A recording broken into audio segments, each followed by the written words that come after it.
Ang buhay ng isang laos na aktres ay gaano kaya kalungkot? Dati siyang idolo sa isang grupo ng mga babae. Ngunit ngayon ay naging isang pamilyar na reporter. Araw-araw, kailangan niyang maglakbay kung saan-saan para lang mag-shoot ng mga travel video na walang gustong manood. At ito na talaga ang tanging trabaho. Sa harap ng kamera na mayroon si Jia Ouyugyaudu ngayon. Sa kabila ng malamig at mapanlait na saloobin ng direktor, na nagmumura sa iba ng walang pag-aatubili. Si Jia Ouyugyaudu ay laging nakangiti sa harap ng kamera. Nagtiyaga siya sa loob ng 5 taon, laging naniniwala na isang araw makakabalik siya sa malaking screen. Noong araw na iyon habang ini-interview ni Jia Ouyugyaudu ang isang matanda, kinuha niya ang inuming gawa sa bahay para ipainom sa kanya. Nag-alinlangan ng kaunti si Jia Ouyugyaudu. Nag-aalala kung ligtas ba ang produktong 30 na ito o hindi. Ngunit ang direktor ay gusto nang matapos ang trabaho ng maaga, kaya patuloy siyang inudyukan na uminom. Naisip ni Jia Ouyugyaudu na hindi naman ito makapipinsala sa buhay. Kaya kinuha at ininom niya ang isang baso. Hindi niya inasahan na pagkaraan lang ng ilang sandali. Nagsimulang lumitaw ang mga sintomas ng allergy sa katawan ni Jia Ouyugyaudu. Ayaw niyang makaapekto sa trabaho ng iba. Kaya pinigilan niya ang kakulangan sa ginhawa para magpatuloy sa pag-record. Hanggang sa binasa niya ang linyang pangpromosyon, doon niya lang natuklasan na namamanhid na ang kanyang dila. At hindi na niya mabigkas ng malinaw ang mga linya. Nang makita ito, nagalit ang direktor. Sa sandaling iyon, tumakbo ang matanda papunta rito, kasama ang isang kawan ng mga pukyutan. Ang direktor at lahat ng staff sa set ay nataranta at tumakas mula sa pinangyarihan. Iniiwan si Jia Ouyugyaudu na mag-isa, na kinagat ng pukyutan at namaga ang mukha. Sa totoo lang, ang linyang iyon ay maaaring i-voice over sa post-production. Ngunit ang direktor ay nag-abalang. Inutusan lang ang assistant na mabilis na maglagay ng background music. I edit at I upload agad. Kasabay nito, ginupit din niya ang eksena kung saan kinagat ng pukyutan si Jia Ouyugyaudu. At ginawang behind-the-scenes video at inilabas online. Hindi inaasahan na ang behind-the-scenes video na iyon ay hindi inaasahang naging sikat. Kasabay nito, nakatanggap si Jia Ouyugyaudu ng abiso na ititigil na ang programa sa ere. Ang dahilan ay dahil namaga ang labi ni Jia Ouyugyaudu dahil sa kagat ng pukyutan. Na naging dahilan upang hindi niya mabigkas ng malinaw ang slogan ng ad. Kaya nagpa siya ang sponsor na bawiin ang pondo. Ang direktor Gimsi ng kumpanya ni Jia Ouyugyaudu ay nagsumikap na ipagtanggol ang kanyang pananao sa harap ng station manager. Iginiit na kahit walang sponsor, ang programa ay maaari pa ring magpatuloy. Si Jia Ouyugyaudu ay isang napaka-professional na reporter. Sa loob ng 5 taon, kahit umulan o umaraw, hindi siya nag-absent ni isang araw.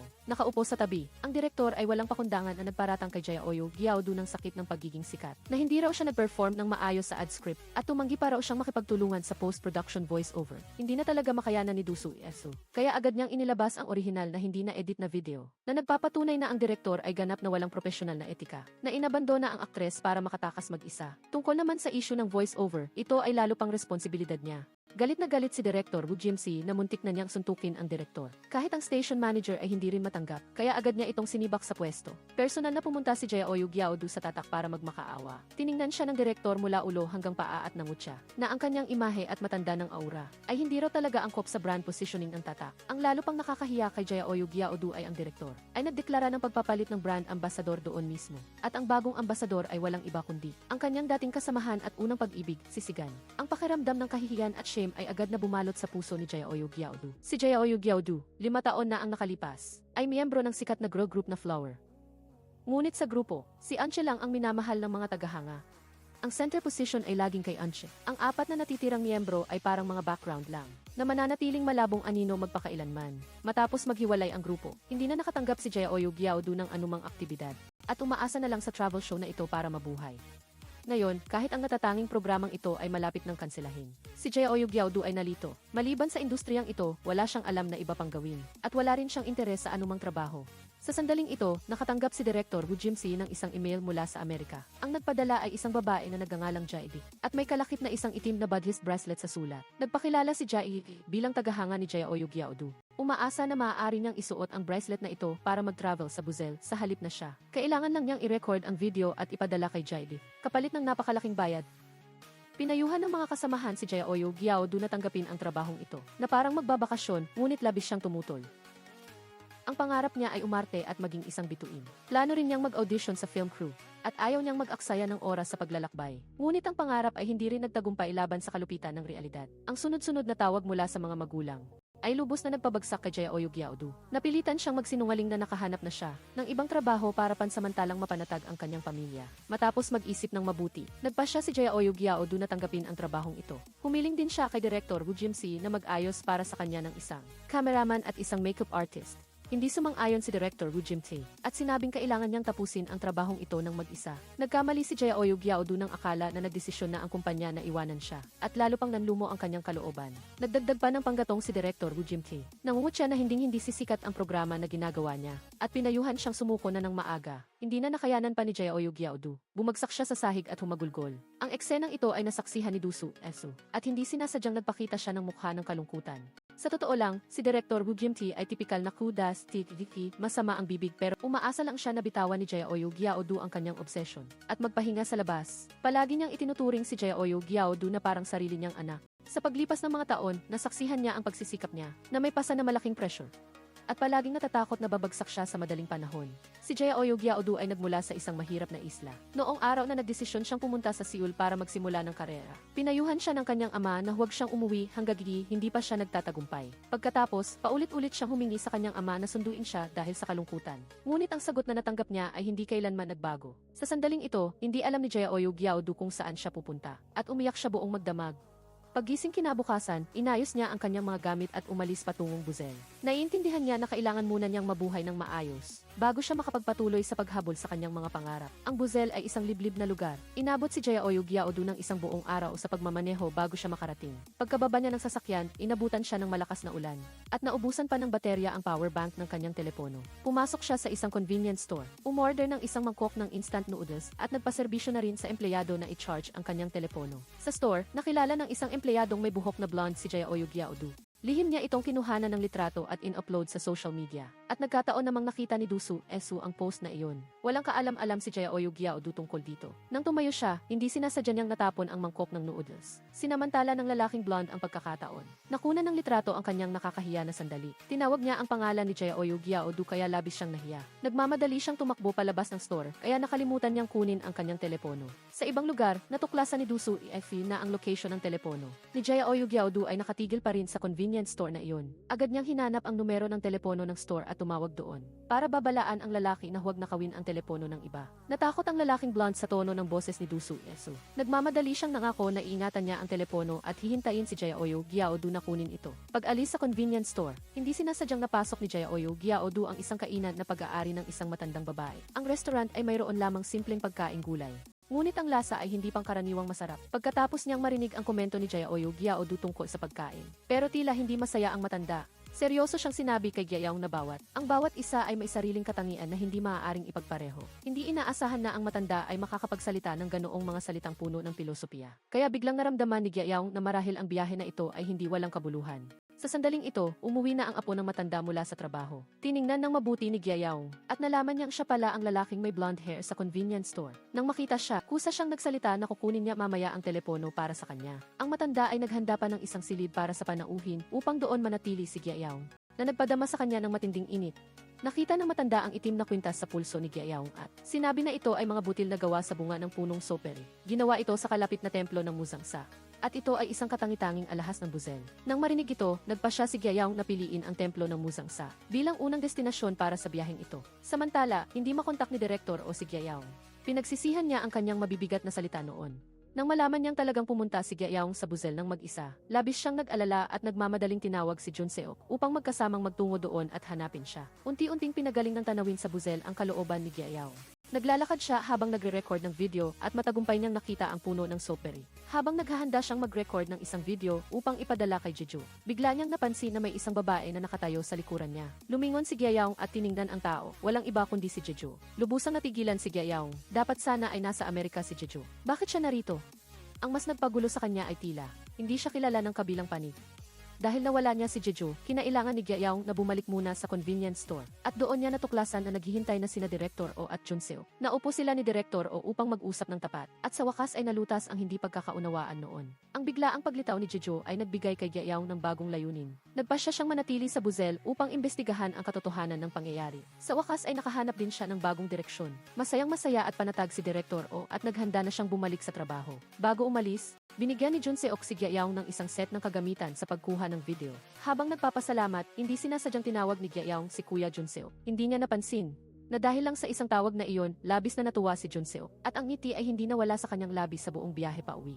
Kinuha ni Jae-young ang larawan ni Jeju at tinanong ang matanda tungkol sa address ng tao sa larawan. Nalaman niya na ang babaeng kamukha ni Jeju ay isang tradisyonal na hanbok artisan na may medyo mapag-isang personalidad. Maraming beses na nagtungo si Gyayaong sa bahay upang magtanong. At sa wakas ay nakumpirma na hindi si Jeju ang babaeng nasa harap niya at wala ring ibang magkakapatid ang pamilya nito. Nang gabing iyon, espesyal na tinawagan ni Jun Seok si Gyayaong at inaliw siya na baka nagkataon lang iyon. Kinaumagahan, bumisita ulit si Gyayaong sa artisan. Plano niya lang na magpaalam at umalis. Ngunit hindi niya inaasahan na biglang naging kakaibang emosyonal ang kabilang panig. Lumabas dahil sa kalusugan. Hindi na makapagpatuloy sa paggawa ng hanbok ang babae. Maling akala niya na narito si Gyayaong para kutyain siya. Kaya nagbato siya ng fermented na materyales sa mukha ni Gyayaong. Labis na nainis si Gyayaong at sinisi ang sarili sa panghihimasok at pagsira ng lahat. Pumunta siya sa ilalim ng puno ng soapberry at nagplanong i-record ang huling video bago tapusin ang biyaheng ito. Ngunit nakita niya ulit doon ang artisan. Itinaas ni Gyayaong ang kanyang pulso, ipinapakita ang itim na kwintas, at ipinaliwanag ang layunin niya sa pagpunta sa Buzel. Labis na nagulat ang babae nang makita ang kwintas, dahil mayroon din siyang eksaktong kapareho nito. Matapos alisin ang pag-iingat, ikinuwento ng babae kay Gyayaong ang kanyang kwento. Mahina siya mula pagkabata at ang kanyang ina ay nag-aalaga sa kanya habang nananatiling malamig at madalas tumatakbo sa ilalim ng puno ng soapberry upang umiyak ng mag-isa. Hanggang ngayon, hindi niya pa rin maintindihan kung bakit ganoon ang kanyang ina. Kaya madalas din siyang pumupunta at umuupo sa ilalim ng punong ito kapag may libreng oras. Ipinakita ni Gyayaong ang video na ipinadala ni Jeju sa kanya, at sa wakas ay nabunyag ang katotohanan. Ang babaeng nasa harap niya at si Jeju ay magkambal. Noong taong iyon, hindi kayang alagaan ng kanilang ina ang parehong anak, kaya napilitan siyang iwan ang mas malusog na anak, si Jeju. Ngunit mula noon, tuwing titingnan niya ang anak na nasa tabi niya, naaalala niya ang naiwang anak, at ang kanyang kalooban ay patuloy na sinasaktan ng pagkakasala. At si Jeju ay humiling kay Gyayaong na maglakbay para sa kanya, upang matuklasan ang katotohanan tungkol sa kanyang pagkatao. Ang lihim na tinago ng higit sa 40 taon ay sa wakas ay nabunyag, at sa wakas ay naunawaan ng babae ang damdamin ng kanyang ina noon. Walang sabi-sabi, bumili agad siya ng plane ticket papuntang Amerika, upang maghandang makipagkita sa kanyang kambal na kapatid, si Jeju. Ang biyahe na ito sa Buzel ay nagdala kay Gyayaong ng malaking tagumpay.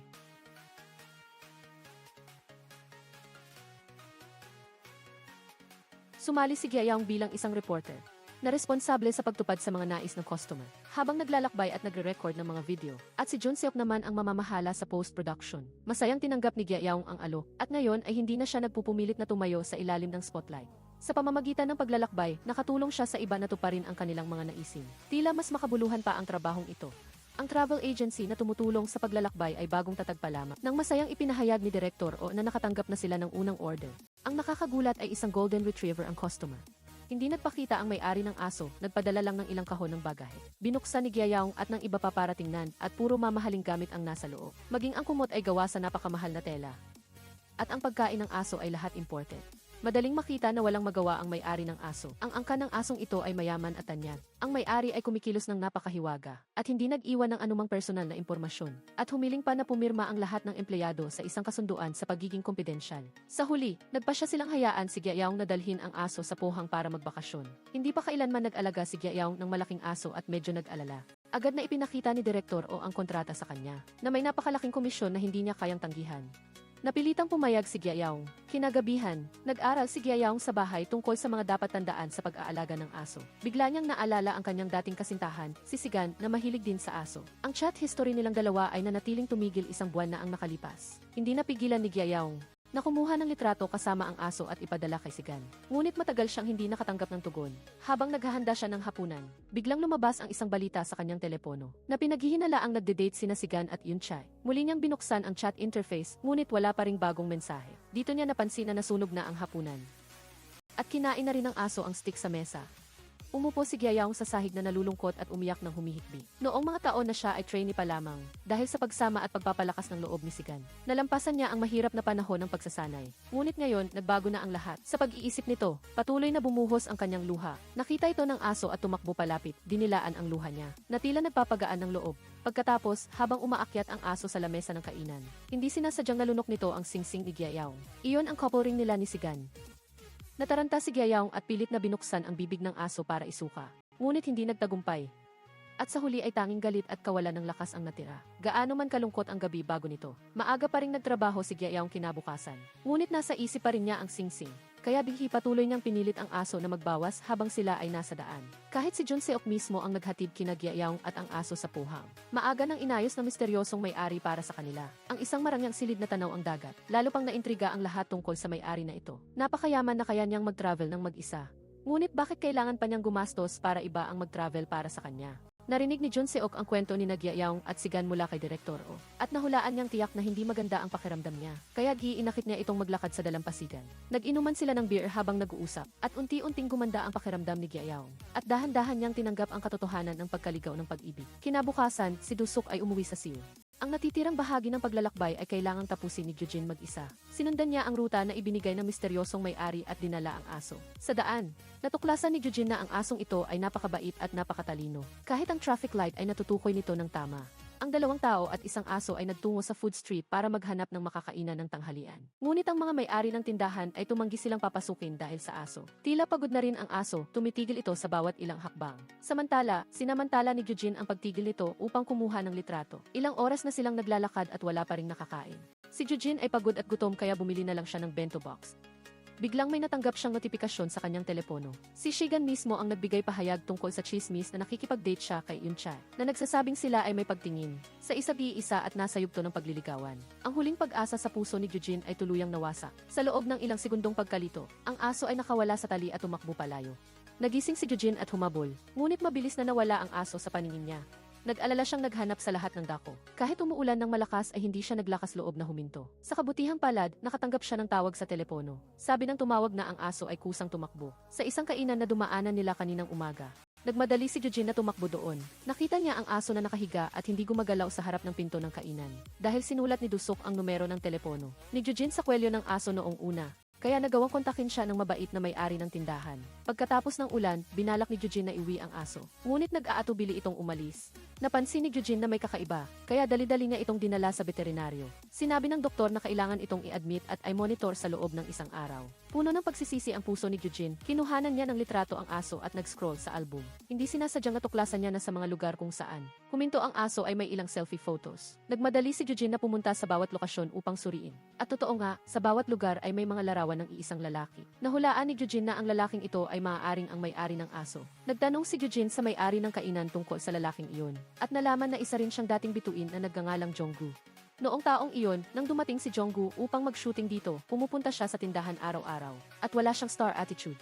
Nagboluntaryo pa siyang kumuha ng litrato kasama ang may-ari upang mag-advertise para sa tindahan. Kaya mahal na mahal siya ng mga tao sa paligid. Nang umalis siya, ipinangako niya sa may-ari na babalik siya upang bumisita. Ngunit ang paglalakbay na iyon ay tumagal na ng ilang taon. Maliban sa pagbalik niya noong unang taon, wala nang balita pa. Kinabukasan, pumunta si Jujin sa veterinaryo. Sinabi ng doktor na medyo komplikado ang kalagayan ng aso at kailangan itong operahan. Hindi ito kayang desisyonan ni Jujin mag-isa, kaya tinawagan niya ang may-ari nito para ipaalam. Hindi niya inaasahan na sinabihan lang siya ng lalaki na huwag siyang mag-alala sa mga bagay na hindi niya responsibilidad at ipagpatuloy lang ang paglalakbay. Galit at naaawa si Jujin sa aso. Ngunit sumunod pa rin siya sa kontrata. Dinala ang medyo gumaling ng aso upang ipagpatuloy ang paglalakbay. Ang huling destinasyon ay isang napaka-espesyal na homestay. Nagkataon na nakita niya ulit dito ang doktor na nagpagaling sa aso.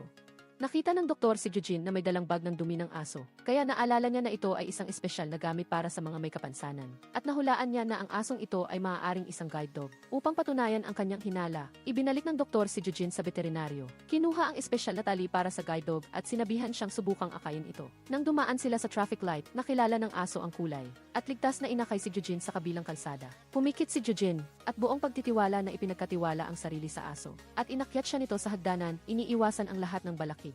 Sa sandaling naintindihan ni Jujin kung bakit napakabait ng aso.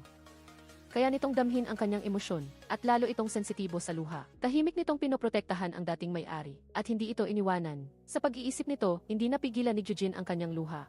Ang kalagayan ng kalusugan ng aso ay hindi na nito pinapayagang magpatuloy sa pagiging guide dog. Kaya, gusto ng bagong may-ari na sa huling mga araw ng buhay nito, makakapaglakbay ito sa labas sa halipna. Manatili sa bahay habang buhay para samahan siya. Sa gabi, inanyayahan ng may-ari ng homestay si Jujin na uminom ng flower wine alak na may bulaklak. Sa kanilang pag-uusap, hindi sinasadyang nabanggit niya si Jonggu, na nagsasabing gusto rin niya ang flower wine ang tindahan noong araw. Ngunit nakakalungkot na maraming taon na silang hindi nagkita. Kusang loob na gumawa ang aso ng isang pitsa ng flower wine, at inanyayahan din ang may-ari ng kainan at may-ari ng homestay na kumuha ng isang video at ipadala ito sa kumpanya, na hinihiling sa direktor na tiyakin na maihatid ito sa may-ari. Totoo ang hula ni Jujin. Ang may-ari ng aso ay si Jonggu.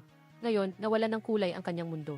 Ayaw na niyang magpakita pa at nagtatago na lang siya sa bahay araw-araw. Kasama ang aso na sumasama sa kanya sa pagdaan ng mga araw. Sa video na ipinadala ni Jujin, puno ito ng mga imbitasyon mula sa mga dating kaibigan para kay Jonggu. Binanggit din sa video na, ang hiling ng aso ay ang maglakbay kasama ang may-ari nito. Umaasa na makakapunta siya doon, upang samahan ito sa huling yugto ng paglalakbay. Kinuha ni Jonggu ang flower wine na ipinadala ni Jujin, at nagbalik sa isip niya ang pamilyar na lasa. Kinaumagahan, nagpaalam si Jujin sa may-ari ng homestay. Naghanda na siya para pumunta sa susunod na destinasyon. Bago umalis, bigla niyang naalala ang pagdumi ng aso noong nakaraang araw. Sinabi ng may-ari na inilibing niya ang dumi nito sa ilalim ng bulaklak, at gumaan ang pakiramdam ni Jujin nang marinig ito. Ang kanyang kalooban ay naging napakasaya, at paminsan-minsan ay tumatawa siya ng malakas. Sumagot si Jujin na ang kanyang unang pag-ibig ay inilibing doon.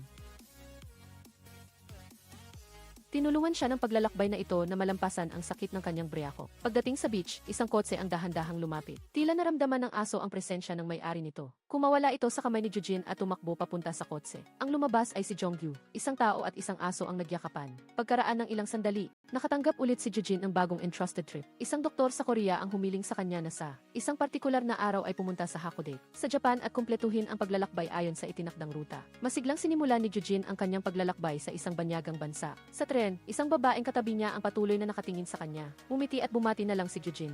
Pagkatapos, abala siya sa pagte-text kay Dusok kaya muntik na siyang lumagpas sa istasyon. Sa pagmamadali niyang bumaba, naiwan pa niya ang kanyang kamera sa tren. Sa banyagang lupa, hindi niya alam ang gagawin. Kaya tumakbo siya sa istasyon ng pulisya para humingi ng tulong. Ang ikinagulat niya ay, tila alam na ng pulisya na darating siya, at agad na ibinigay sa kanya ang kamera. May nakadikit pang sticky note sa kamera. Lumabas na may mabuting tao ang nakakita ng kamera, at ibinigay ito sa kalapit na pulisya para maibalik sa kanya. Naantig si Jujin sa kabaitan na ito at lalo siyang na-excite sa nalalapit na paglalakbay. Ngunit hindi pa nagtatagal, biglang may sumalpok na bisikleta. Ang nagbibisikleta ay natumba sa lupa dahil umiwas kay Jujin. Ang taong ito ay ang babaeng bumati sa kanya sa tren. Gumamit siya ng translation app para makipag-usap kay Jujin at hiniling na imbitahan niya siya sa isang kainan. Hindi nakatanggi si Jujin at pumunta silang dalawa sa isang restaurant at umorder ng maraming pagkain. Medyo nag-aalala si Jujin sa pera. Ngunit ang presyo pala ay nakakagulat na mura.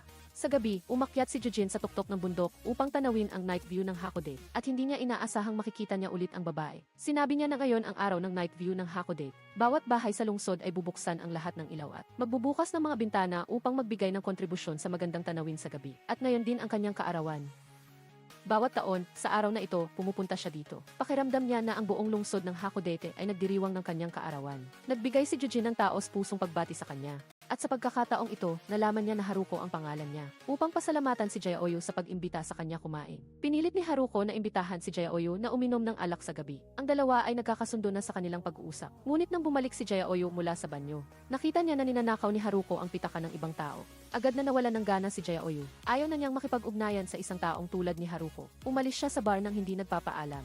Hindi inaasahan pagdating ni Jaeoyu sa susunod na lokasyon kinaumagahan. Nagkasalubong sila ni Haruko. Hindi siya nakipag-usap at umalis agad. Sa Korea, natuklasan ni Do So-si ang isang hindi pangkaraniwang bagay mula sa mga video na ipinadala ni Jaeoyu. Sa bawat video ay may anino ni Haruko. Ang ruta ng dalawa ay tila pareho. Iniulat din ni Jaeoyu ang sitwasyong ito kay Direktor Wu at hiniling sa kanya na makipag-ugnayan sa doktor upang tanungin kung ano talaga ang nangyayari. Hiyanap ni Direktor Wu ang doktor at nalaman na may malubhang sakit ito at malapit ng operahan at hindi makapaglakbay ng mag-isa kaya ipinagkatiwala niya kay Jaeoyu na kumumpleto ng biyahe para sa kanya. Maraming taon na ang nakalipas ang doktor ay isa pa ring mahirap na binata. Nakilala niya si Haruko, isang estudyanteng dayuhan mula sa Japan. Mabilis na umibig ang dalawa. Mahirap ang buhay noon ngunit hindi ito nakahadlang sa kanilang pagnanais para sa kaligayahan. Nag-usap sila tungkol sa pag-ipon ng pera para maglakbay. Iminungkahi ni Haruko na bumalik sa kanyang bayan sa Hokkaido at maingat na inilarawan ang ruta sa papel.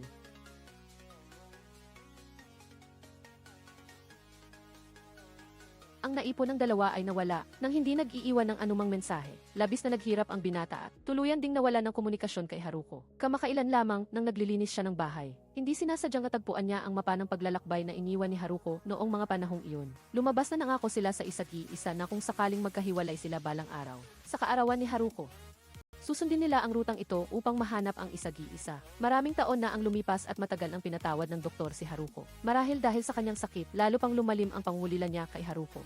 at puno siya ng pagsisisi na hindi niya ito hinanap ng mas maaga. Ngunit ang kanyang kalusugan ay hindi na pinahihintulutan ang isang mahabang biyahe. Ipinagkatiwala na lamang niya kay Jae-Oyu na sundin ang eksaktong ruta na iginuhit ni Haruko noon. Ikinuwento ni Direktor Wu ang kwento ng doktor kay Jae-Oyu. Ang balangkas ay nakakaantig ng damdamin. Agad na natukoy ni Jae-Oyu na si Haruko ang taong hinahanap ng doktor. Nagmamadali siyang naghanap ngunit nalaman niyang umalis na si Haruko. At nagkataong nakasalubong niya ang kapatid ni Haruko sa harap ng pinto. Naalala bigla ni Jae-Oyu ang nakita niyang pagnanakaw ni Haruko ng pitaka. Sa sandaling ito, napagtanto niya na marahil ay hindi niya nakita ng malinaw ang katotohanan. Sa likod ni Haruko ay tiyak na may isang kwento na walang nakakaalam. Pala, noong taon na iyon, biglang nabuntis ang kapatid ni Haruko at nangangailangan ng pera agad. Ang dalawang magkapatid na ulila sa magulang ay umaasa kay Haruko.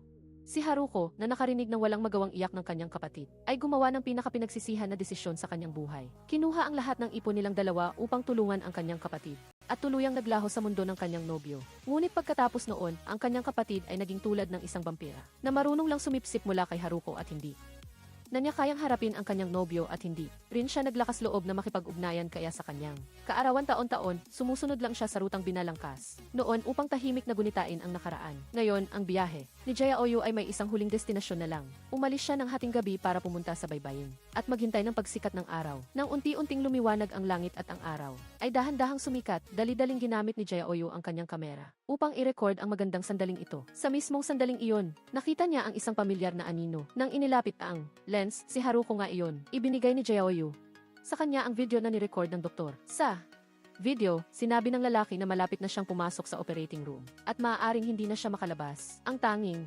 pinagsisisihan niya sa buhay ay hindi niya natapos ang biyahe kasama si Haruko. Pagkatapos panoorin ang video, umiyak si Haruko nang walang tunog. Sa huli, naglakas loob siya na bumalik sa Korea kasama si Jae-Oyu. Hindi nagtagal, nakatanggap sila ng magandang balita ang operasyon ng doktor ay naging matagumpay. Pagkatapos noon, nakatanggap ulit ang kumpanya ng isang bagong kontrata ng komisyon. Ang kliyente sa pagkakataong ito ay nagmula sa isang tunay na pamilya. Nang mayayaman, nagpadala pa sila ng marangyang kotse upang sunduin si Jae-Oyu at si Director Wu. Nagsuot si Jae-Oyu ng kanyang pinakamahal na damit para sa kanyang paglalakbay. Ang pag-alis na ito ay nagpahanga kay Ronso. Dinala sila ng driver sa isang marangyang villa. Pareho, silang nakaramdam ng kaunting kaba. Nagpasalamat si Jae-Oyu sa may-ari ng bahay na nakaupo sa wheelchair. Sa harap pala ang programa ng isang araw na paglalakbay na dati ng pinamumunuan ni Jae-Oyu ay dahil sa pagpopondo ng chairman na ito. Kaya ito nagpatuloy sa loob ng 5 taon. Ipinakita ng matandang babae ang kanyang kayamanan at prangkahang.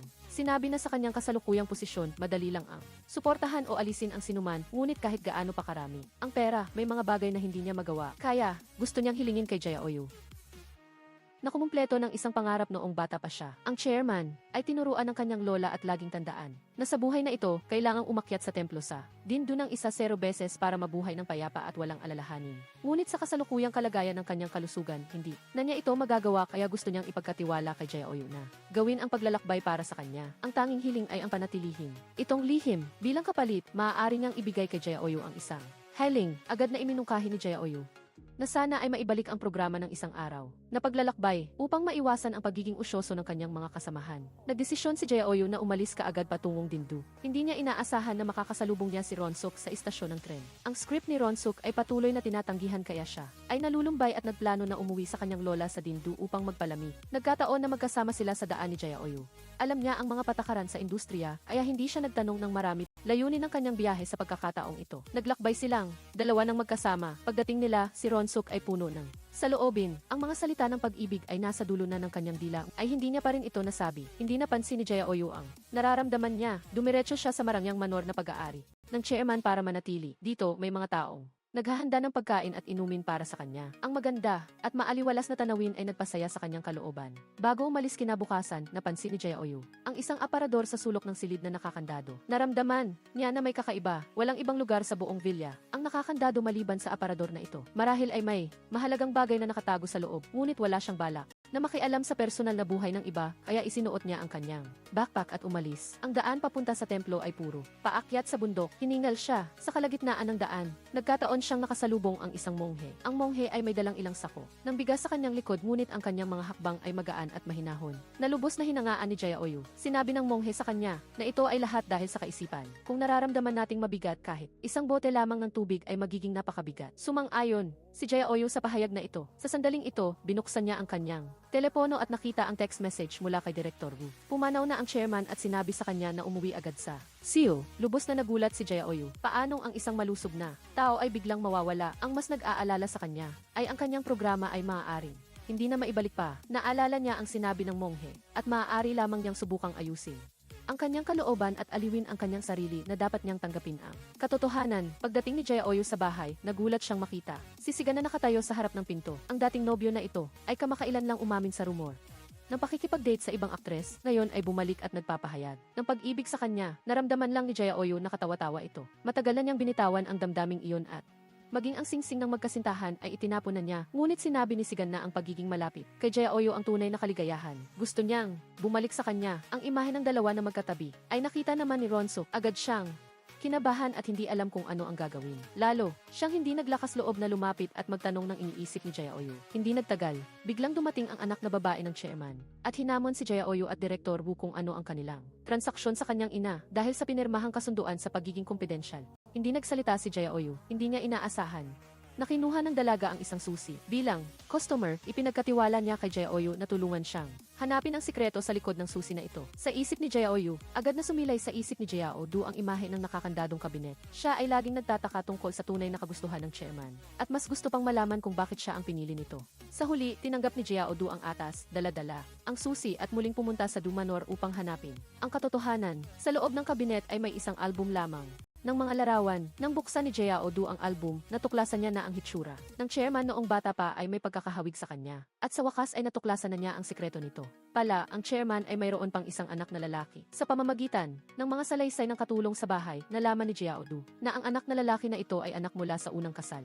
Noong taong iyon, ang mag-asawa ay walang tigil sa pag-aaway at mabilis na naghiwalay. Hindi rin napanatili ng chairman ang kanyang anak na lalaki. Ang kasalukuyang anak na babae ay anak niya at ng kanyang pangalawang asawa at siya rin ang nag-iisang tagapagmana. Nagpasya si Jae-odu na tapusin ang natitirang bahagi ng nakaraang paglalakbay na hindi niya natapos. Marahil sa paggawa nito, siya ay makakaunawa sa loob-loob ng chairman. Tumawid siya sa nagyayelong bundok at sa wakas ay nakarating sa templo. Inilapag niya ang album sa mesa at nagsimulang sumamba. Ang monghe na nakita niya noon ay nagkataong nakita ang album at nagulat na nagtanong kay Jae-odu kung bakit mailarawan siya ng kanyang ina. Agad na nagliwanag ang isip ni Jae-odu. Ang templong ito ay nagtatago ng nakaraan na hindi kayang bitawan ng chairman. At ito rin ang panghihinayang na kahit mayaman ay hindi kayang punan. Bawat taon, pumupunta ang chairman sa templo para sumamba. Sa templo, mukhang para matupad ang pangako na umakyat sa bundok ng 10 beses, ngunit ang totoo ay gusto niyang makita ang anak na tinalikuran niya. Bawat tao ay gumagawa ng iba't-ibang pagpipilian at magkakaroon sila ng iba't-ibang buhay. Naalala ni Jae-odu ang sarili niya 10 taon na ang nakalipas. Noong panahong iyon, ang pagsasanay ay sobrang nakakapagod, kaya nagmakaawa siya sa kanyang ama na sunduin siya pauwi, ngunit tinanggihan siya. Dati, sinisisi niya ang kanyang ama. Ngunit ngayon, naunawaan na rin niya na sa puso ng kanyang ama ay hindi rin naging madali. Sa buhay na ito, ano ba talaga ang tunay na kaligayahan? Nagdesisyon si Jae-odu na seryoso hanapin ang sagot na ito sa daan pa uwi. Maganda ang kalooban ni Jae-odu. Hindi niya napigilan ang pagkanta. Sinamantala ni Dusuk ang pagkakataon at tinanong siya kung may bala siyang makipagbalikan kay Sigan. Sinadya ni Jae-odu na tuksuhin siya. Hindi naman imposible. Agad na nagtaas ng boses si Dusuk at mabilis na pinigilan siya at sinamantala ang pagkakataon upang umamin ng pag-ibig. Ang biglaang pag-amin na ito ay labis na nagpasaya kay Jae-odu. Sa kanyang loob, iyon ay isang kagalakan na maramdaman na siya ay pinahahalagahan. Pagbalik sa Seoul, isa pang magandang balita ang nangyari. Ang dating malamig at mapang-asar na direktor ay kusa siyang hinanap at sinabi na gagawan siya ng sarili niyang programang Happy Travel. Ang sobrang biglaang kaligayahan ay nagdulot ng kaunting pag-aalinlangan sa lahat. Jae-odu. Kinalabit pa ni Jae-odu ang sarili ng paulit-ulit para makasigurado na hindi ito panaginip. Ang pangarap na akala niya ay malayo ay biglang nasa abot kamay na. Handa na si Jae-odu na harapin ang lahat ng hamon sa hinaharap. Sa eksaktong sandali na magpipirma na ng kontrata, biglang nagmungkahi ang direktor na ang programa ay mag-iimbita ng ilang mga sikat at popular na artista bilang mga bisita. Hindi nasiyahan si Direktor O at inisip niya na sa ganitong paraan, si Jae-odu ay magiging isang taga-suporta lamang para sa mga bisita.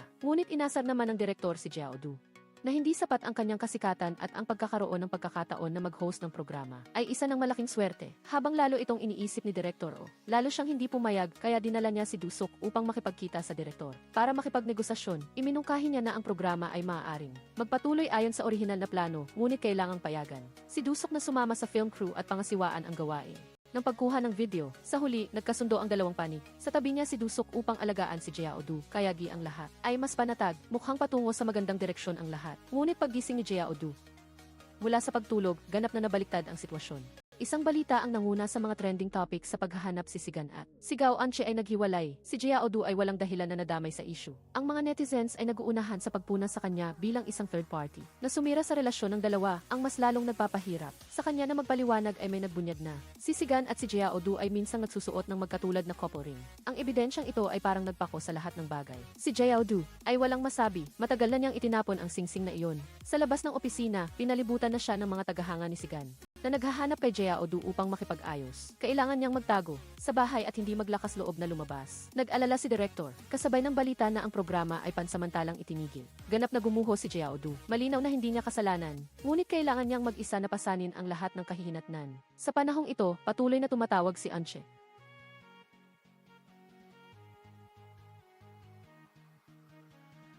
Sa silid ng ospital, sinabi ni Anche kay Jia Odu na gusto niya talaga ang ideya ng happy travel at umaasa siyang maipagkakatiwala sa kanya ang isang bagay ang mamasyal at mag-shopping tulad ng isang ordinaryong tao. Para sa isang artista, ang mag-shopping at mamasyal ng malaya ay talagang isang luho. Hindi nag-isip ng matagal si Jia Odu at agad na hinila si Anche palabas. Kung gusto mong maranasan ang kaligayahan ng pamimili, kailangan mong damhin ang ordinaryong kapaligiran ng buhay. Kasama nila ang isa pang miyembro mula sa dating girl group nila. Nagsuot si Anche ng face mask at sombrero at kasama ang dalawa niyang kaibigan ay pumili ng damit at nag-shopping. Nang husto na parang bumalik sila sa mga araw na wala silang kasikatan. Matapos mag-shopping, si Anche at si Jia Odu umakyat sa rooftop ng ospital upang tanawin ang buong tanawin. Nagpahayag si Anche na noong bata pa siya, nakatuon lamang siya sa paghahangad ng tagumpay, ngunit hanggang ngayon ay hindi pa rin niya naunawaan kung ano ba talaga ang maituturing na tunay na tagumpay. Palagi siyang nagsisikap na maging isang idolo na minamahal ng lahat, ngunit lalong nagiging nalilito ang kanyang kalooban. Sa halip, labis niyang naaalala ang mga taon ng kanyang kabataan na ginugol niya sa pagsisikap para sa kanyang pangarap. Pagkarinig sa sinabi ni Anche, napaisip din si Jia Odu. Ang tinatawag na tagumpay na madalas banggitin ng mga tao ay ano ba talaga ang hugis? Pagkatapos nito, pinagsama-sama ni Du ang lahat ng mga video sa paglalakbay na kinunan ni Jia Odu noon at ipinakita sa screen upang sabay nilang panoorin. Sa video, si Jia Odu ay tumatawa ng malakas at mukhang napakasaya. Sa mismong sandali na ito, may ilang mga larawan na biglang lumabas sa screen. Ito ay nilalaman na in-upload ng isang travel blogger na kakasubaybay lang ni Du kamakailan. Tiningnan itong mabuti ni Jia Odu at ang tanawin sa lente ng blogger ay ang kanyang bayan, ang isla ng Huajo. Ang mas nagulat sa kanya ay ang blogger na ito pala ay ang kanyang ama. Dahil pala sa impluwensya ni Jia Odu, nagustuhan din ng kanyang ama ang paglalakbay at pagkuha ng litrato. Araw-araw, itinatala niya ang tanawin ng kanilang bayan at ibinabahagi online. Di nagtagal, naglabas ng pampublikong pahayag si Anche upang linawin ang chismis at kumpirmahin na ang paghihiwalay ay walang kinalaman kay Jia Odu. Ang direktor, nang malaman ang balita, ay agad na nakipag-ugnayan kay Jia Odu upang pirmahan ang kontrata. Ang paghahanda para sa programa ay ipinagpatuloy, ngunit hindi na naramdaman ni Jia Odu ang dating sigla. Ang kanyang kaluluwa ay parang nakabitin sa puno. Tiningnan niya ang mga nahuhulog na dahon ng maple sa labas ng bintana at isang ideya ang unti-unting luminaw. Hindi na niya gustong ipagpatuloy ang paggawa ng programang ito. Humingi siya ng bakasyon kay Direktor O. Gusto niyang maglakbay ng ilang panahon upang pag-isipan ng mabuti ang kahulugan ng buhay. Masayang pumayag si Direktor O at inanunsyo na bibigyan ang lahat ng empleyado sa kumpanya ng isang buwang may bayad na bakasyon upang makapagpahinga silang lahat. Nagpasya si Jia Odu na bumalik sa kanyang bayan, ang isla ng Huajo, pagkatapos ng mahigit 10 taon ng paghihiwalay. Nang papalapit ang sasakyan sa isla, nakita niya ang magagandang bulaklak na namumukadkad sa buong gilid ng bundok. Mula sa malayo, halos hindi siya makapaniwala sa tanawin sa harapan niya. Pagkatapos, nalaman niya na lahat ng ito ay dahil sa pagsisikap ng kanyang ama. Nang marinig ng kanyang ama na pauwi na ang kanyang anak, dali-dali siyang binitawan ang mga bulaklak na inaalagaan niya at mabilis na tumakbo sa dalampasigan at tahimik na naghintay doon ang lahat ng hirap at pangulila sa loob ng maraming taon. Sa sandaling nakita niya ang anino ng kanyang anak na babae, lahat ay naging sulit. Sa ibang lugar, sumakay na sa eroplano si Dusok patungong Kazakhstan. Plano niyang pumunta sa mas maraming lugar upang maghanap ng materyales at inspirasyon sa pagsusulat. Naniniwala siya na sa muling pagkikita nila ni Jia Odu at ng lahat, ang bawat isa ay magiging isang mas mahusay na bersyon ng kanilang sarili. Samantala, si Direktor O, nakatanggap siya ng isang liham mula sa bilangguan na ipinadala sa kumpanya. Matapos buksan ang sobre, sa unang pagkakataon, ang kanyang mukha ay nagpakita ng seryosong ekspresyon. Ang pelikula ay nagtatapos dito. Salamat sa inyong pagtutok. Huwag kalimutang pindutin ang like at mag-subscribe sa channel upang makapanood ng mas magagandang pelikula. Paalam at hanggang sa muli!